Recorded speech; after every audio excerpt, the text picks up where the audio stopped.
transport you into the 21st century.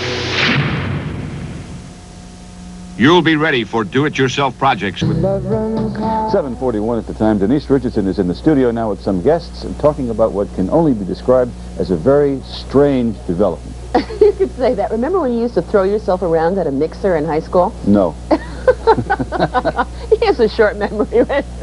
Remember the angry sounds of what they called hardcore music in the early 80s? It was a world filled with leather, slam dancing, and drugs. Well, the 90s hardcore sound is still the same, but the message is pure. No drugs. I tried it and I said, I don't like it. You know, it's not that cool. I get drunk and I, you know, waste my time. Drugs kill, man. It's important. I mean, see people walking around killing themselves, shooting up and doing other crap like that. It's not good for you, man. I don't need it, you know. That's all I say. I'm like, if you don't like me because I don't drink, then fine, you know. I don't need them. It's the Just Say No generation, and these straight-laced teens are here at CBGB's, the capital of music's cutting edge, to enjoy a sober afternoon of music and dance.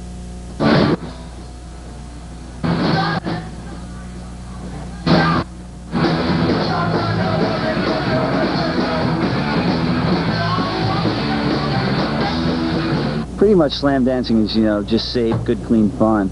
Some people, they'll tell you, oh, it's not violent. It's very violent. It's a bunch of kids who don't look at the world the same way everybody else does, having a little bit of fun.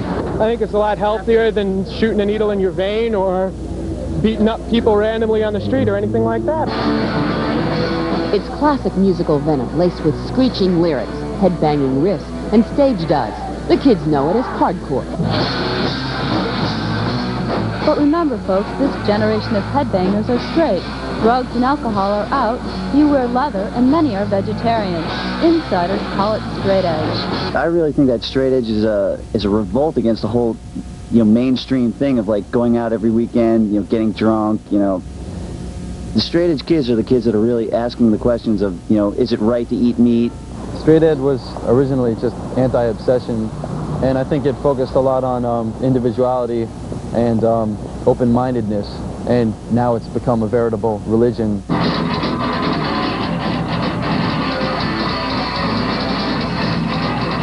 Straight edge kids are typically white suburban males who are tuned into hardcore's aggressive message. The music is an outlet for their social frustrations. It's an aggressive music and an aggressive scene because, I mean, people are pissed off about a lot of stuff. And kids are, and many people don't think that, you know, teenagers are involved in things that are social and political, but they are, and they're mad about it, and this is a way to get it out, especially for like straight edge kids, I think. We don't have the advantage of like going and getting wasted.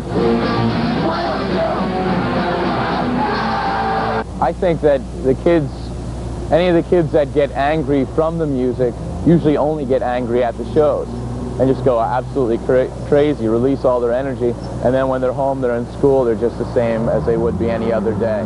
It's a music for kids, and it's a music that can be understood and appreciated mostly by kids, but it's a little more mature and intelligent than people sometimes give credit.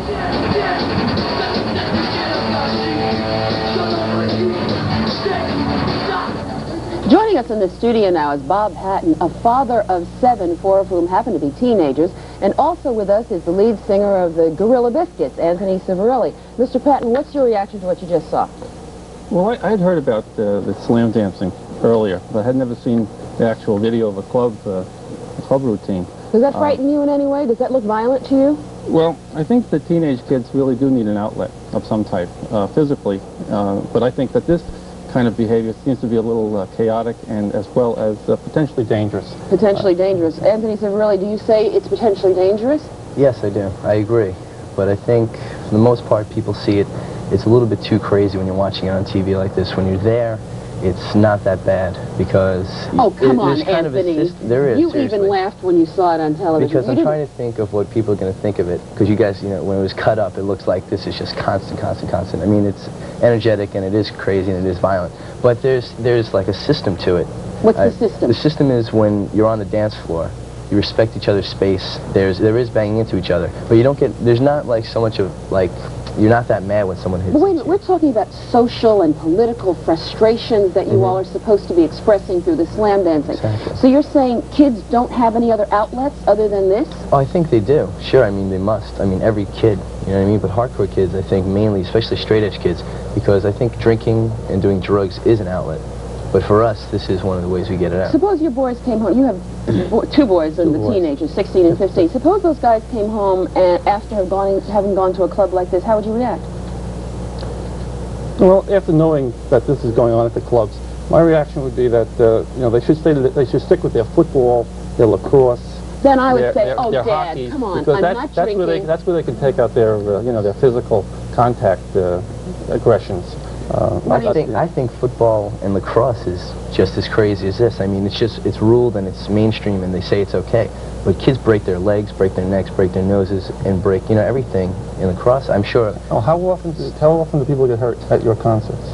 Every once in a while, seriously, about every 6 months maybe, a kid breaks his nose or a finger or something from doing it. And these are usually kids who haven't been in the scene for a long time and don't know, like, exactly what they're doing. Do fights break out during these concerts? Yeah, sure. The fights break out, Once but in a while. it's par for the course? But a lot of times it's because a person's drunk or a person's stoned or a person is new and he's not sure what's going on. And yet part of this whole straight edge movement is that no drugs, no alcohol. Exactly, but the whole scene isn't straight edge. Now what does that mean, the whole scene? The whole, like, only a small percentage of the scene, maybe not even like, not I shouldn't say small, maybe less than half.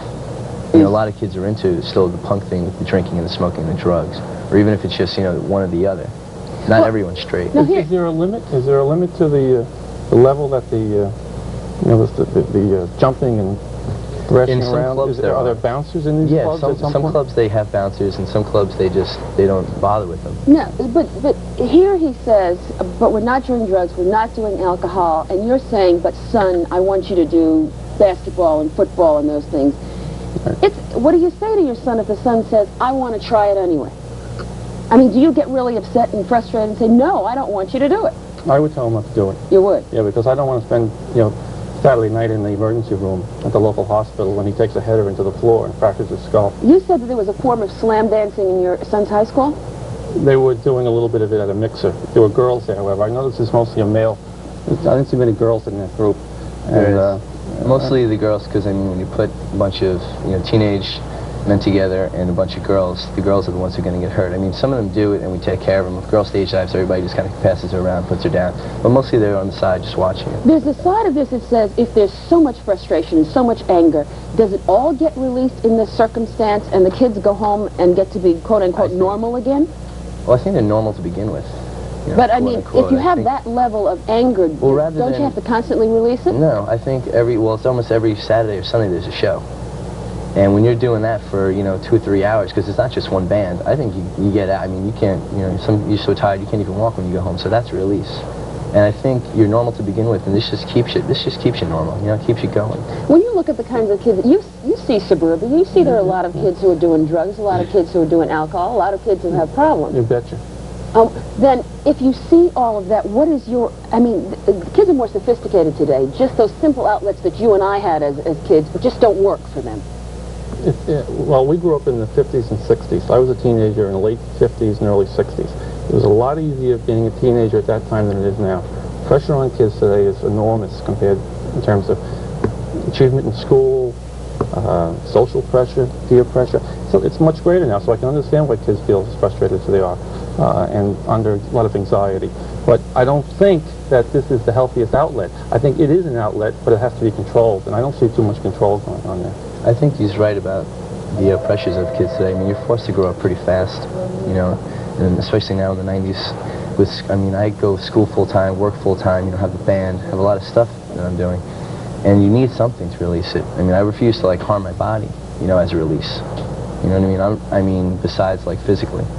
I mean, physically in the sense of, like, getting hit or something, not, like, internally. Well, I think we're going to, yeah. I'd rather, like, get a couple, you know, bumps and bruises and lose a few brain cells, you know what I'm saying?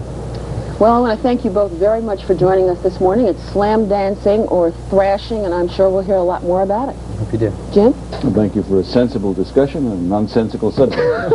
Thank you very much. Coming up, the story of two young women's fight back from drugs.